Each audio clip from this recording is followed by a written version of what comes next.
Bu Ulfa terbangun dari tidurnya dengan suara rintihan pelan. Sudah berhari-hari, ia merasakan sakit yang tak kunjung reda. Matanya membuka perlahan, menatap langit-langit kamar yang mulai memudar warnanya. Rasanya, hari-hari yang dilalui bagaikan mimpi buruk yang tak ada ujungnya. Tubuhnya semakin kurus, sementara perutnya semakin membesar, seolah ada sesuatu yang terjebak di dalamnya. Ia memegang perutnya, merasakan nyeri yang begitu menyiksa. Ya Allah, kenapa ini semua terjadi padaku? Rintihnya dalam hati. Setiap detik terasa seperti berjam-jam ketika rasa sakit menjalar ke seluruh tubuhnya. Tiba-tiba, suara derit pintu kamar terdengar, dan Nela, putrinya yang berusia 20 tahun, masuk dengan wajah cemas. Rambutnya yang panjang tergerai, dan matanya menunjukkan kepedihan yang mendalam. "Ibu, bagaimana? Sudah lebih baik?" tanya Nela. Suara lembutnya seperti bisikan angin yang menenangkan. "Belum, Nak. Ibu merasa semakin parah. Setiap kali ibu makan, perut ini rasanya mau meledak," jawab Bu Ulfa dengan suara lemah, bergetar. Dia menarik nafas dalam-dalam, mencoba menahan air mata yang ingin tumpah. Keinginan untuk mengeluh sangat besar, tetapi dia tahu Nela sudah cukup terbebani. Nela mengelus punggung ibunya dengan lembut, mencoba memberikan dukungan yang bisa ia berikan. "Sabar, Bu. Kita sudah berusaha ke dokter. Mungkin butuh waktu. Ibu harus tetap berdoa ya, Bu. Semangat, Bu." Di luar, Tono, suami Nela, mengeluarkan suara geram dari ruang tamu. "Kita harus cari cara lain, Nela. Ini tidak bisa dibiarkan terus-menerus. Ibu tidak bisa terus-menerus menderita seperti ini." Suaranya tegas, tapi di dalam hatinya ia juga merasakan kepanikan. Nela mengangguk, berusaha tetap tenang di hadapan suaminya. Namun dalam hatinya bergetar kekhawatiran yang mendalam. Mereka sudah berkunjung ke beberapa dokter, tetapi hasilnya nihil. Tidak ada yang bisa menjelaskan kondisi Bu Ulfa. Nela tahu sakit yang diderita ibunya bukan sekedar masalah fisik. "Bagaimana kalau kita minta bantuan orang pintar, Mas? Mungkin ada yang salah dengan makanan yang ibu makan," saran Nela, berusaha mencari jalan keluar. Tono mengerutkan keningnya. "Orang pintar? Apakah itu solusi yang tepat? Mungkin lebih baik kita bawa ibu ke rumah sakit lagi." "Mas, sudah terlalu banyak uang yang kita habiskan untuk biaya dokter. Ibu sudah mulai merasa tidak nyaman dengan semua ini, Mas," balas Nela. Ia merasakan getaran yang aneh saat menyebutkan orang pintar. Sepertinya orang-orang di sekitarnya mulai berbicara tentang hal itu, dan mereka mengatakan bahwa terkadang ada kekuatan lain yang bisa mengganggu kehidupan seseorang. "Mungkin kita harus mempertimbangkan semua kemungkinan," ucap Tono, merapatkan bibirnya. Kekhawatiran semakin menyelimuti keluarga kecil itu. Ketika Nela kembali melihat wajah ibunya, ia merasa hatinya hancur. Bu Ulfa adalah sosok yang kuat, penuh semangat dan cinta, tetapi kini ia terlihat sangat rentan. "Aku tidak ingin menyusahkan kalian," ucap Bu Ulfa dengan suara pelan, seolah mengerti apa yang sedang dipikirkan anak dan menantunya. "Jangan khawatirkan, Ibu. Ibu akan baik-baik saja kok." Nela merasa tertekan, berusaha menahan air mata. "Ibu, kami tidak akan berhenti berjuang untuk ibu. Kami akan cari cara agar ibu bisa sembuh," katanya, berusaha meyakinkan ibunya. Seiring berjalannya waktu, Bu Ulfa terpaksa menerima kenyataan. Hari-hari terasa lebih gelap, dan malam-malamnya dipenuhi dengan mimpi buruk. Kadang ia merasa terjaga hanya untuk melihat sosok-sosok menakutkan yang mengawasinya dari sudut kamar. Ketika rasa sakit datang menyerang, ia hanya bisa memeluk bantalnya, berharap sosok-sosok itu pergi jauh darinya. Pada suatu malam, saat kesakitan datang kembali, Bu Ulfa merasakan dorongan untuk berdoa lebih dalam. Ia ingin percaya bahwa ada harapan di luar sana. Ia mengingat semua kenangan indah ketika keluarganya berkumpul, tertawa, dan berbagi cerita. "Ya Allah, jika ini semua ada hikmahnya, tunjukkanlah padaku," lirihnya. menatap langit-langit dengan penuh harapan. Ia merasa seolah ada cahaya yang menghangatkan hatinya, meskipun hanya sekejap. Keesokan harinya, saat Nela masuk ke kamar, ia melihat ibunya merenung dengan tatapan kosong. "Ibu, bagaimana? Ada yang ingin ibu katakan?" tanya Nela dengan penuh perhatian. Bu Ulfa menoleh, mengangguk perlahan. "Nak, ibu merasa seperti ada yang mengawasi kita. Sepertinya ibu tidak sendirian dalam penderitaan ini." Nela terkejut, merasakan ketegangan di dadanya. "Ibu jangan bilang begitu. Mungkin ibu hanya lelah," katanya berusaha menenangkan. "Tapi nak, ibu benar-benar merasakannya. Sejak makan sayur lodeh itu, semuanya berubah." Bu Ulfa berbisik, dan dalam suara itu, Nela merasakan ketakutan yang mendalam. Sementara itu, di luar kamar, Tono mulai berbisik dengan istrinya. "Aku tidak tahu apa yang terjadi dengan ibu. Sepertinya ada sesuatu yang tidak beres. Kita perlu mencari tahu lebih dalam tentang makanan itu." Nela merasakan keraguan mengisi hatinya. Apakah benar makanan itu menjadi penyebab semua ini? Ia mengingat wajah Bu Asih, tetangga yang memberikan lodeh itu. Tiba-tiba rasa was-was menyelimuti Nela. "Mas, apakah Bu Asih tahu sesuatu yang tidak kita ketahui?" tanyanya, tidak percaya dengan pikiran yang baru muncul di benaknya. "Ya, kita harus lebih hati-hati ke depannya," jawab Tono mengangguk serius. "Kita perlu mencari tahu asal-usul makanan itu." Dalam kebisingan di luar, Nela merasakan detak jantungnya semakin cepat. Tidak hanya kesejahteraan ibunya yang terancam, tetapi juga ada hal lain yang mengintai di balik setiap sudut. Suatu kegelapan yang mungkin tidak bisa mereka pahami. Kejadian aneh dimulai ketika Bu Ulfa menerima makanan dari Bu Asih, tetangga sekaligus teman baiknya. Lodeh yang dihidangkan bersamaan dengan ikan bandeng goreng terlihat menggugah selera. Aromanya harum dan menyejukkan hati. Bu Ulfa tak bisa menolak, padahal perutnya sudah mulai bergetar. "Ibu, jangan dimakan." Nela berusaha menghentikan ibunya saat itu, tetapi sudah terlambat. Bu Ulfa sudah menyuapkan sendok pertama ke mulutnya, dan senyumnya yang semula ceria tiba-tiba memudar. Sesaat ia menatap Nela, lalu kembali menatap piringnya. "Rasanya enak, nak. Ini dari Bu Asih. Pasti dia masak dengan cinta," jawab Bu Ulfa sambil mengunyah. Tetapi Nela merasa ada yang aneh. Entah mengapa, instingnya berkata bahwa makanan itu tidak baik untuk ibunya. Setelah menikmati makan siangnya, Bu Ulfa mulai merasakan ketidaknyamanan di perutnya. Dalam beberapa menit, rasa sakit itu semakin hebat. Dia berlari ke toilet berkali-kali, setiap kali keluar dengan wajah pucat. "Ada apa ini, Bu?" tanya Tono, berlari menghampiri saat melihat Bu Ulfa keluar dari toilet dengan langkah limbung. "Rasanya ibu tidak bisa berhenti. Aduh," jerit Bu Ulfa sambil memegangi perutnya. Air mata mulai mengalir di pipinya. Wajahnya menunjukkan rasa sakit yang tak tertahankan. "Kita harus ke dokter, Bu," seru Tono. Wajahnya semakin serius. Tanpa menunggu lama, ia segera membantu Bu Ulfa duduk di sofa, lalu berlari mengambil jaket. "Dokter sudah bilang tidak ada masalah. Mungkin ada yang salah dengan makanan itu," Nela bersuara sambil menatap Bu Asih yang berdiri di pintu, melihat ke arah mereka dengan tatapan yang tidak jelas. "Bu, apa ibu tidak merasa ada yang aneh?" tanya Nela, berusaha menilai ekspresi Bu Asih. Wajahnya tiba-tiba pucat, seolah warna dari tubuhnya sirna seketika. Tidak, itu hanya makanan biasa kok," jawab Bu Asih terbata-bata. Suaranya sedikit bergetar. Nela merasa ada yang tidak beres, tetapi tidak bisa langsung menyalahkan tetangga mereka. "Bu, tidak ada yang biasa tentang ini," ujar Nela matanya menatap tajam.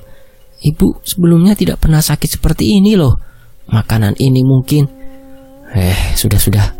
Kita tidak perlu menyalahkan siapapun," potong Tono, mencoba menenangkan situasi yang semakin tegang. "Nela, cepat panggil taksi online, cepat." "Ayo Bu, kita harus cepat," ujarnya sambil menggandeng tangan Bu Ulfa yang tampak lemas. Ketika mereka tiba di rumah sakit, suasana mendadak ramai. Dokter segera memeriksa Bu Ulfa dengan teliti. Tono dan Nela menunggu di luar, berdoa agar semuanya baik-baik saja. Beberapa saat kemudian, dokter keluar dengan wajah serius. "Kami tidak menemukan apapun yang mencolok, Bu Ulfa. Ibu tampak sehat secara fisik. Mungkin dia mengalami gangguan pencernaan biasa, katanya. Tetapi Tono tidak puas. Dokter, bagaimana mungkin? Ibu sebelumnya tidak pernah mengalami ini, ucap Tono frustasi. Nela hanya bisa menatap dokter, berharap penjelasan lebih lanjut. Kadang bisa jadi makanan yang tidak cocok dengan lambungnya, jawab dokter sambil mengedipkan mata. Kami sarankan untuk tidak mengkonsumsi makanan berat untuk beberapa waktu ya. Sesampainya di rumah, Bu Ulfa tampak lebih lemah. Rasa sakitnya masih terasa, dan setiap kali ia mencoba untuk makan, perutnya terasa bergejolak. Bu, ayo coba makan sedikit nasi, biar ada isi perutnya. Nela mencoba memberi semangat.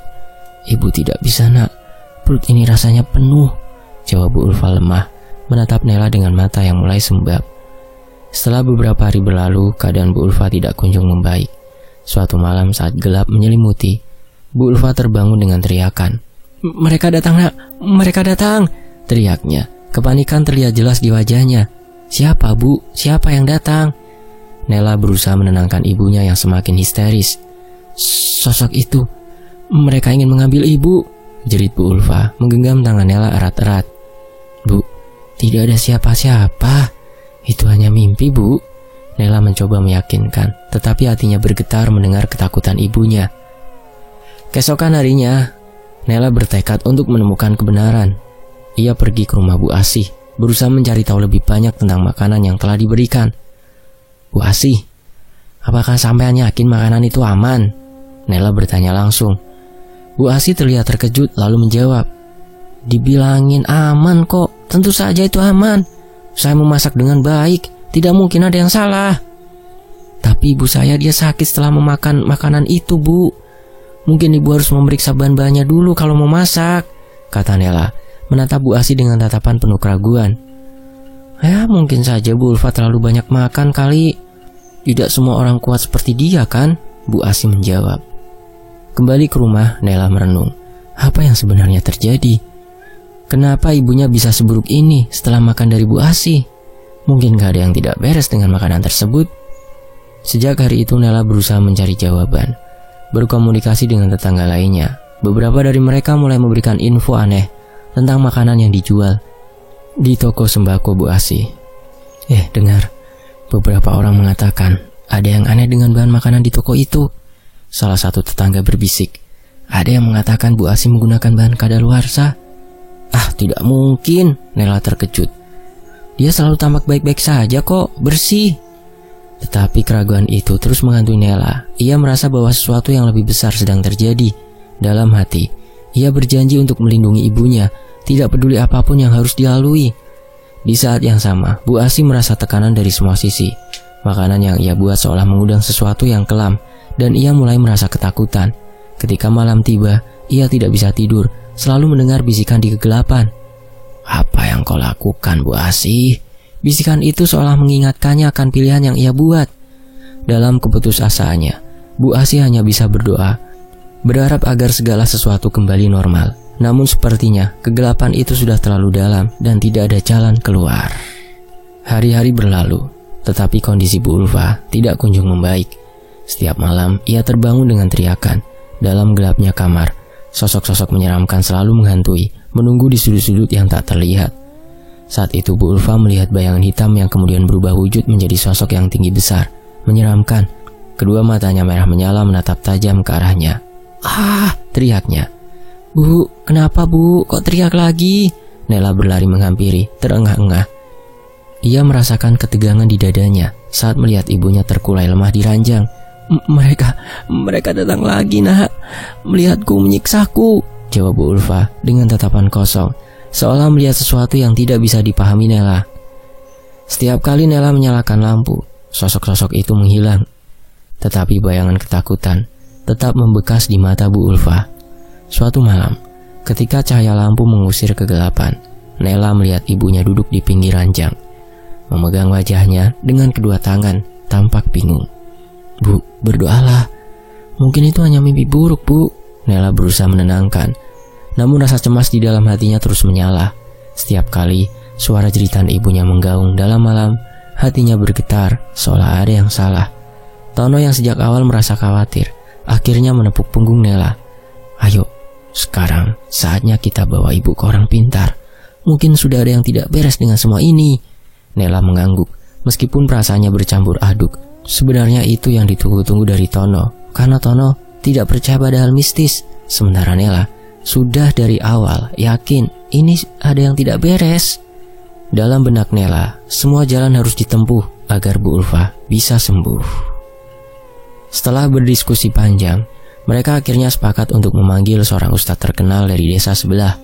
Ustadz itu dikenal memiliki kemampuan untuk membantu menyelesaikan masalah yang berkaitan dengan hal-hal gaib.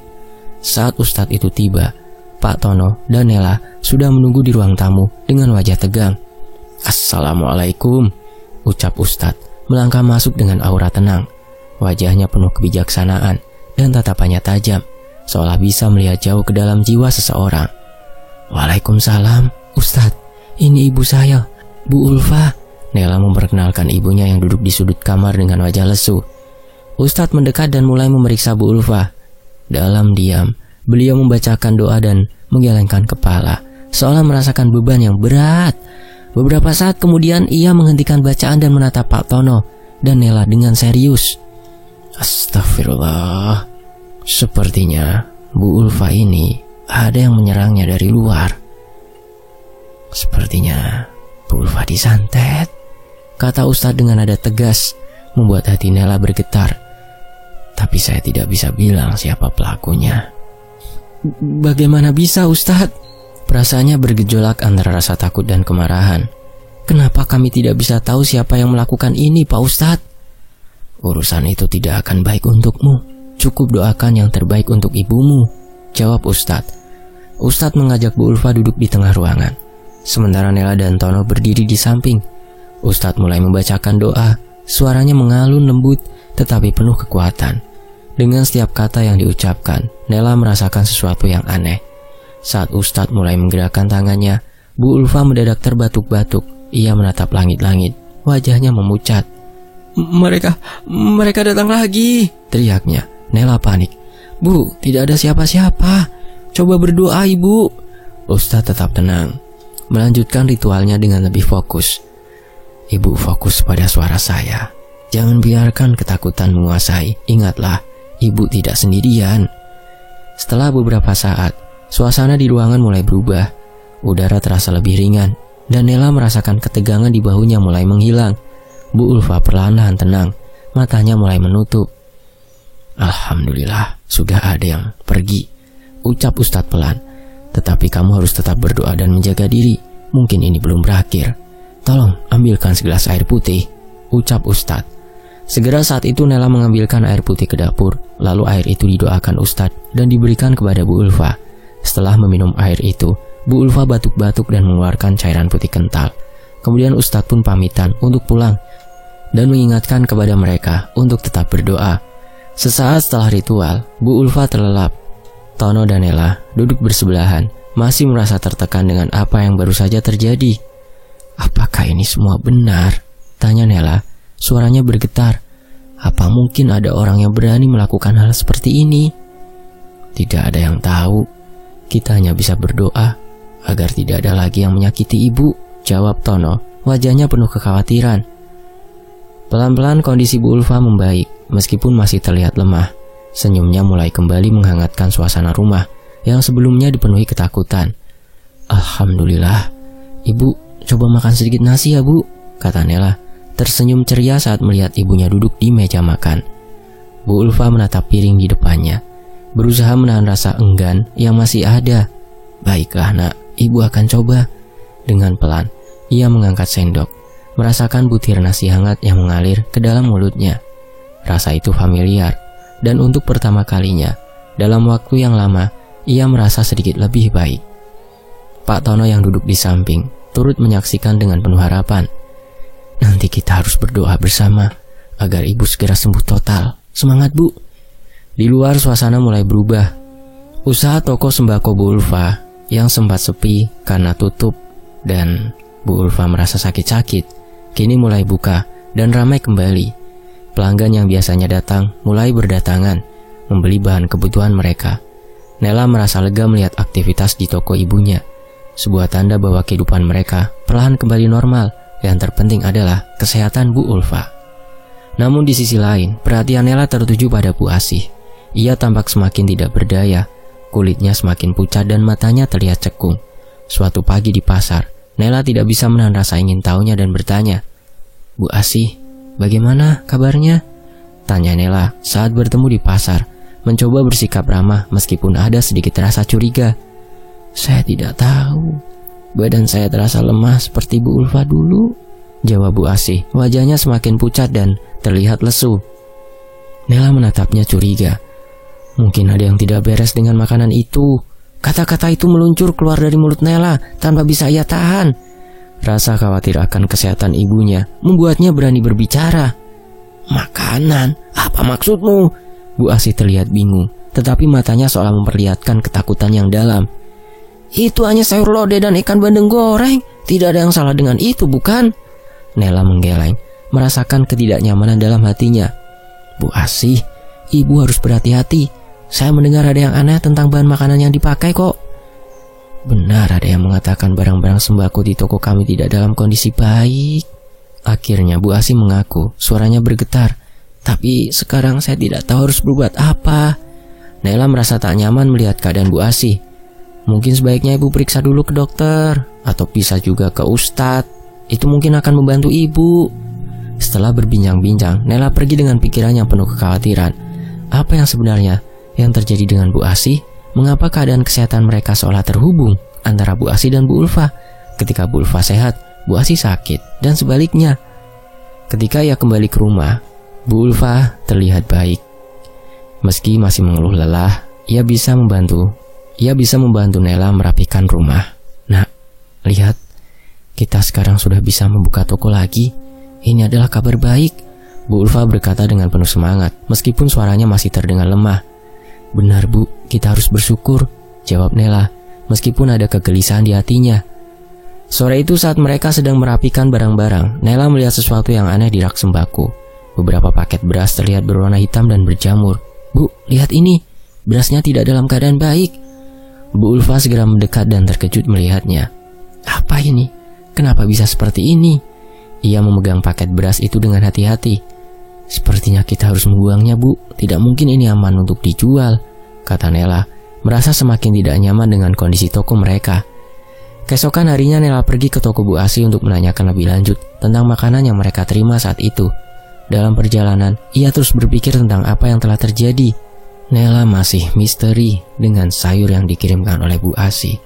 Ingin sekali Nela mendengar perkataan langsung dari Bu Asih tentang kejujurannya. Ketika tiba di toko Bu Asih, ia mendapati toko itu sepi. Ia melihat Bu Asih duduk di kursi. Wajahnya semakin pucat. "Bu Asih, udah pergi ke dokter, Bu?" tanya Nela basa-basi, berusaha mengangkat suasana. "Saya tidak bisa. Badan saya lemah. Dan semua orang sepertinya menjauh dari saya." Hari-hari berlalu, tetapi keadaan Bu Asih tidak kunjung membaik. Toko sembakonya mulai tutup, dan berita tentang sakitnya Bu Asih menyebar cepat di desa. Masyarakat mulai berbisik mengingat perbuatan-perbuatan tidak baik yang mungkin telah dilakukannya. Di sisi lain, Bu Ulfa yang kembali berjualan merasakan ketidaknyamanan. Meskipun kondisi fisiknya membaik, perasaannya tidak sepenuhnya tenang. Ia sering merasa seperti ada yang mengawasi. "Nak, ibu merasa ada yang janggal, Nak," kata Bu Ulfa sambil mengatur barang dagangan di tokonya yang kini kembali ramai. Setiap pelanggan yang datang memberikan senyuman dan harapan. Tetapi ada sesuatu yang mengganjal di dalam hati Bu Ulfa. "Memang ada yang aneh," jawab Tono, menyusuri rak-rak sembako dengan pandangan serius. Mereka tidak tahu bahwa saat yang sama, Bu Asih terbaring di rumahnya, merintih kesakitan yang sama seperti yang pernah dialami Bu Ulfa. Suara ceritanya menghantui pikiran Nela dan keluarganya, meskipun mereka berusaha untuk tidak memikirkan hal itu. "Ya Allah, semoga kami semua diberi kekuatan," doa Bu Ulfa dalam hati, melihat kembali ke arah toko yang dulunya sepi, dan kini kembali berdenyut kehidupan. Di tengah kesibukan, dia merasakan kekhawatiran yang menyelimuti dirinya. Suatu sore, ketika Bu Ulfa dan Nela sedang merapikan barang-barang di toko, Tono datang berlari dengan wajah cemas. "Bu, Mas, saya baru saja mendengar berita tentang Bu Asih." "Mendengar apa, Nak?" tanya Bu Ulfa. Jantungnya berdegup kencang. Ada yang bilang Bu Asih sudah tidak bisa bangun dari tempat tidur. Dia terus merintih dan berteriak, jelas Nela. Suaranya bergetar. Dia tidak bisa makan atau minum, Bu. Bu Ulfa merasakan campuran rasa kasihan dan ketakutan. Kita harus pergi menjenguknya. Mungkin ada yang bisa kita lakukan, kata Bu Ulfa. Apakah itu ide yang baik? Tanya Tono ragu-ragu. Hari-hari berikutnya, mereka terus menjenguk Bu Asih. Perlahan-lahan Bu Asih mulai pulih, meskipun belum sepenuhnya sehat. Ia merasa ada cahaya harapan yang kembali dalam hidupnya. Toko sembakonya juga perlahan-lahan dibuka kembali, meskipun harus bekerja keras untuk mengembalikan kepercayaan pelanggan.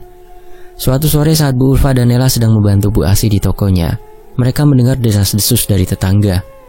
Bu Asih sudah terkena karma dari perbuatannya. Toko sembakonya sekarang kembali normal. Salah satu tetangga berkata, benar, saya rasa dia sudah belajar dari kesalahan, kata yang lain. Mendengar ini, Nela dan Bu Ulfa saling berpandangan. Kita semua memiliki jejak yang harus kita jalani. Balasan yang setimpal itu mungkin bukan hanya untuk menghukum, tetapi juga untuk memberi pelajaran, kata Nela. Bu Asih yang mendengar percakapan itu menunduk, merasa bersyukur. Terima kasih, maafkan saya, maafkan apa yang telah saya lakukan. Karena saya telah menaruh jampi-jampi di sebuah sayur lodeh yang saya kirimkan kepada Bu Ulfa. Saya mengaku salah, maafkan selama ini ya. Kalian telah mengajarkan saya arti sejati dari kehidupan. Di malam hari setelah hari yang panjang, Bu Ulfa berdoa lagi. Ya Allah, semoga kami semua diberi kekuatan untuk terus berjuang dan belajar dari kesalahan. Ia melihat ke arah toko yang kini kembali berdenyut kehidupan, merasa bangga atas apa yang telah mereka capai. Bu Asih juga mulai berbenah, berusaha memperbaiki semua kesalahan yang pernah dibuat. Semoga kita bisa membangun kembali semua yang hilang, Bu Ulfa berkata dalam hati, merasakan harapan baru tumbuh di tengah kesedihan yang telah berlalu. Selesai. Tony Alves pamit, sampai jumpa, semoga terhibur ya.